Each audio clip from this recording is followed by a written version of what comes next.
خدای بزرگ، سلام و درود خدمت یکایی که شما همیهنان عزیزم، مخاطبین محترم شبکه سیما و برنامه فوتبال برتر. آرمین سهرابیان مشکلش هم حل شد، مشکل خدمت سربازیش هم میتونه در ترکیب استقلالیا قرار بگیره. پاس نرم سمت چپ، موقعیت هست برای استقلال، اونجا توپو کنترل کرده، یه بازیکن به استقبالش میاد رو تیر دو، موقعیت برای استقلال و توپ از کنار دروازه به بیرون میره، ضمن اینکه بازیکنان ذوباهن رو توپ تاثیر گذاشتن. نادر محمدی پاس رو عقب از پهلوان با رد میکنه سرخیزان برای کوشکی، حالا از سمت چپ استقلالی دارن اضافه میشن. ابوالفضل جلالی اوورلپ کرده، میاره تو عرض، کوشکی شوت میزنه به سمت دروازه، باز کنار دروازه به بیرون میره. رفته رفته یه موقعیت نصف و نیمه ای تو دروازه ها داره ایجاد میشه که سهم استقلالی ها تو این دقایق ابتدایی بیشتره. پارسا جعفری با ضربه دروازه رو بزنه، ضربه بود که کوشکی زد. این فصل دوم فصل گذشته خیلی خوب بود که حالا اکثر نفرات همون نفرات فصل گذشته هستن که در ترکیب قرار گرفتن. رامین رضاییان با سر ضربه خوبی رو نمیزنه و در اختیار پارسا جعفری قرار گرفت. روزبه چشمی تک ضرب سهرابیان برای اندو، یه مثلث رو ایجاد میکنه. ابوالفضل جلالی از سمت چپ نفوذ کرده، کوشکی آفساید هم نیست، اما توپ رسید به سحرخیزان داخل محوطه جریمه. ضمن اینکه در موقعیت آفساید قرار داشت سحرخیزان، کوشکی تو آفساید نبود. اگر هدف پاس کوشکی بود تو آفساید نبود. سحرخیزان ضربش هم خوب نزد، تو خوب کات نگرفت بره به زاویه مخالف و بر ترتیب اعلام آفساید شد. نادر محمدی مأمور پرتاب توپه، خیز زیاد بازم به همه حالت نمایشی، تو بلند میاد به داخل محوطه جریمه. روزبه چشمی پشت محوطه جریمه، این ضربه با پای چپ و دروازه استقلال باز میشه. حساب کار 1-0 شد به سود ذوباهن با این ضربه پای چپ که توسط پویا مختاری زده شد و دروازه آنتونی آدام باز میشه. نمیتونه مثل هفته نخست دروازه تیمش رو بسته نگه داره و تغییری که ایجاد کرد قاسم حدادی فر در این مسابقه، اومدن پویا مختاری در اسکواد این تیم در ترکیب اولیه و اینجا هم پاسخش رو میگیره. ببینیم با هم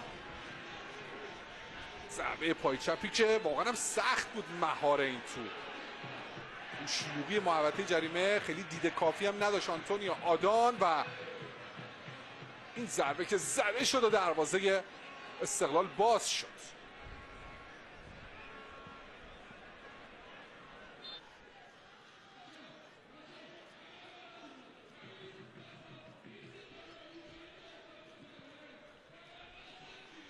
به ضربه بلند زایموویچ و میبره سمت راست، اونجا امیرحسین جدی به توپ رسیده، موقعیت هست برای بازیکنان ذوباهن، ارسالی، ضربه سر و گل دوم برای ذوباهن. دو موقعیت جدی رو ایجاد کردن روی دروازه استقلالی ها و دو گل به همراه داشت برای تیم اصفهانی. حساب کار 2-0 میشه. ضربه سر رو حسن شوشتری زد اگه اشتباه نکنم.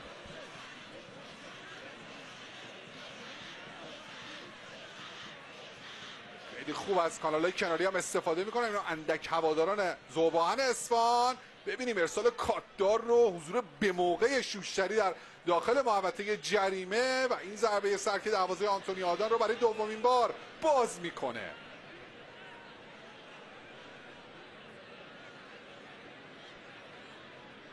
کنم جزء معدود توپایی بود که رسید به امیرحسین جدی. ارسال با دید باز داشت، قشنگ نگاه کرد اطرافشو، ارسالش هم با دقت بود و سرانجام ارسال خوب با گل همراه شد برای شاگردان قاسم حدادی فر. شاید نیاز داشته باشه استقلال که تو همین نیمه یه تغییراتی رو ایجاد کنه و این شوک بده به بازی خودش. کوشکی، نادر محمدی به راحتی توپ از دست داد. حالا کوشکی یه پاس عرضی خوب موقعیت هست برای استقلال. اینجا پارسا جعفری توپو جمع میکنه. رامین رضاییان ضربه رو بلند میفرسته به تیر 2. از همه عبور کرد. کوشکی توپو در اختیار گرفته. یه ضربه بسیار زیبا. چه گلی زد علیرضا کوشکی. برای دومین بار بود که این کورنرهای هدفمند اومد رو دروازه ذوباهنی ها و این ضربه کاتدار فوق‌العاده میزنه علیرضا کوشکی تا ورزشگاه به وجد بیاد و بازی هم جذابتر دنبال بشه. اختلاف به حداقل میرسه. یه بازی بسیار خوب و شاهد هستیم. هر دو تیم دارن فوتبال بازی میکنن و تقریبا هم میتونه بگیم پرگل بوده. 30 دقیقه 3 گل. خیلی قشنگ زد. اصلا پارسا جعفری نتونست واکنشی رو نشون بده. ببینیم با هم زاویه مخالف. یه ضربه برای مهران احمدی. اینجا این لحظه تعادلش از دست میده بازیکن ذوباهن. مهران احمدی ارسالی که انجام میده به داخل محوطه جریمه و واسه کنار دروازه بیرون میره. دیدی اندول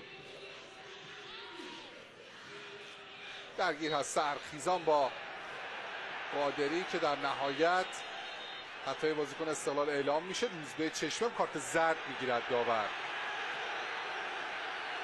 این اعتراضاش کنترل نشه کارت داور میتونه حتی قرمز هم بشه. حالا دیگه بازیکن‌ها میان جدا میکنن او رو از داور مسابقه. میانه زمین پویا مختاری تک‌ضرب میبرن به سمت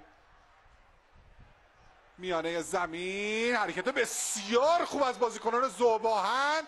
کارت داور زرده. یه بازیکن اونجا بود وگرنه کارت قرمز میگرفت آرمین سهرابیان.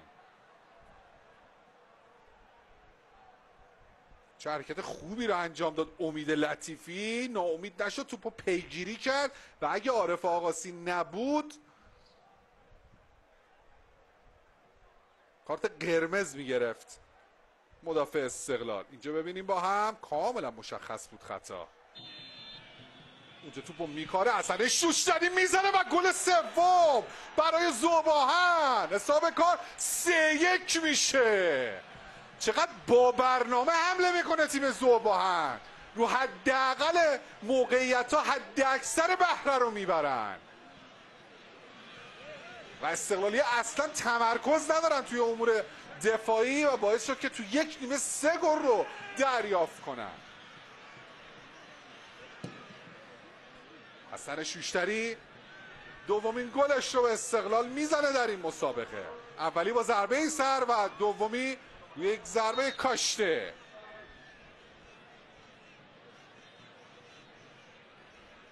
ببینیم با هم ضربه کاشته زمینی خیلی قشنگ زد. آنتونیو آدان واقعا کارش سخت بود. در برابر ضربات بازیکنان ذوباهن با دقت بسیار بالا زده شد به سمت دروازه این گلر تازه وارد استقلالی ها. شوشتری که سابقه بازی برای سایپا و سپاهان رو داره. فصل قبل بود که از استقلال خوزستان اومد به این تیم. موقعیت برای استقلال و ضربه دروازه. نوخیز زیادی رو انجام داده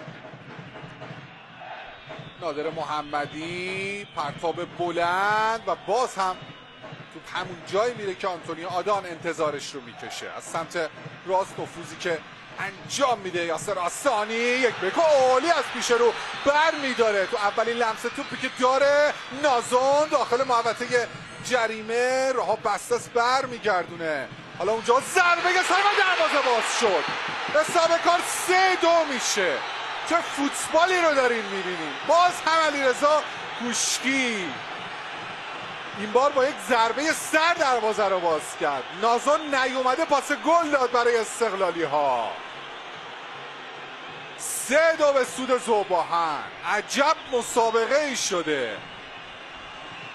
ذوباهنی ها موقعیت داشتن روی پرتاب نادر محمدی که آسیب بزنن به خط دفاعی استقلالی ها، اما همون توپ در ادامه با شور مجددی که آنتونیو آدان داشت اومد و از کانال سمت راست نفوذی رو انجام داد یاسر آسانی و در ادامه ارسال دقیق نازون منجر شد تا با یک ضربه سر اینجوری کوشکی دروازه رو باز کنه.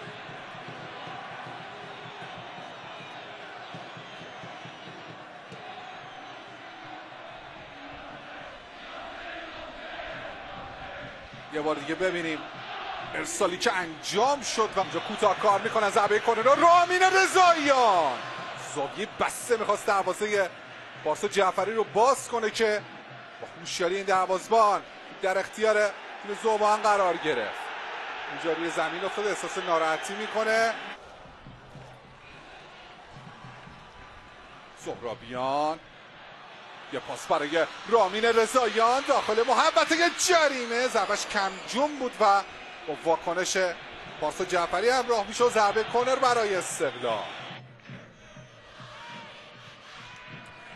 یه ارسال بلند یاسر آسانی، توپو عالی کنترل میکنه. پارسا جعفری هم از دروازه خارج شده، توپو گرفت ازش پارسا جعفری.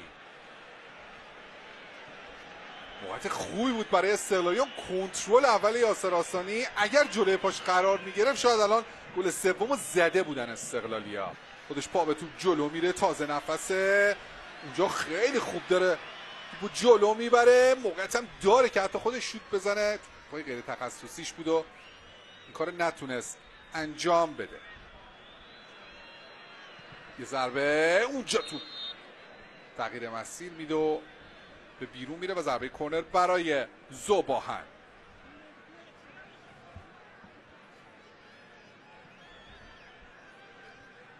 خیلی دیگه تعداد استقلالی‌ها زیاد شد، کم تعداد هم بودن بازیکنان ذوباهن. سرانجام این حمله ذوباهن توسط حسینی فرید ضربه کورنر بود که براشون به دست اومد.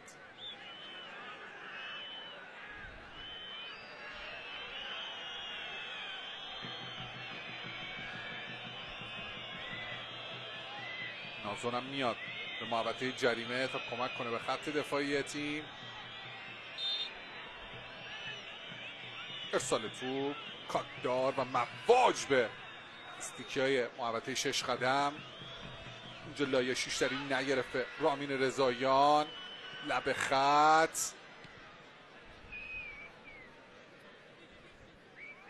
امیرحسین جدی پشت سر میسابونه، موقعیت برای ذوباهن که توپی گرفت آنتونی آدان. عجب توپی گرفت، یه ضربه یه کات داره دیگه. اگر استقلال تو این مسابقه امتیاز بگیره واقعا باید مدیون آنتونی آدان باشه. چقدر خوب کار کرد، چه فاصله کمی و با چه ضربه بالایی تو اومد به سمت دروازه استقلال و با پای چپش توپو برگشت. ذوباهن تو بالا میارم به مرکز زمین. امیرحسین جدی شوت میزنه و لیس خورد، نتونست شوت خوبی رو بزنه به سمت دروازه آنتونی آدان. رامین رضاییان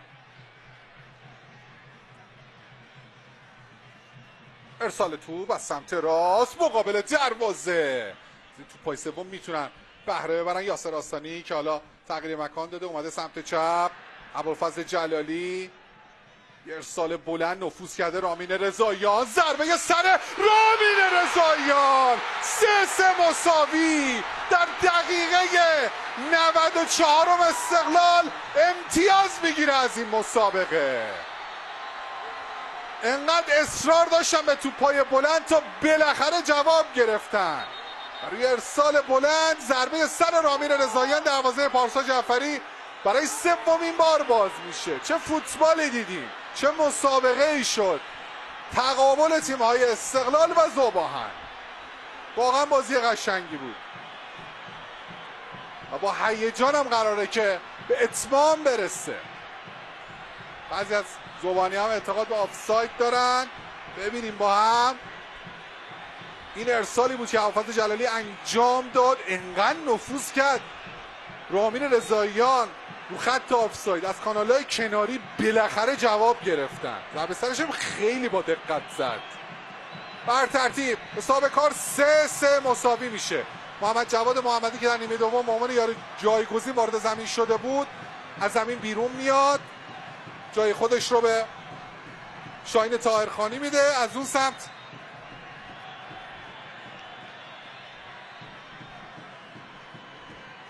تعویض بعدی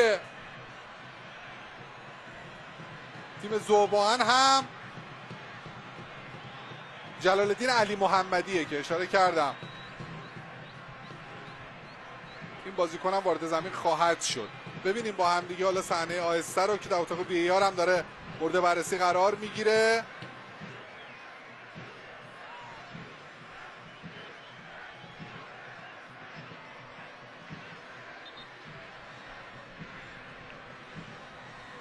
اینجا مشخصه که اصلا آفساید نیست طبق این خطکشی که انجام شده بود و گل سالم اعلام میشه. خوشحالی مجدد هواداری استقلال.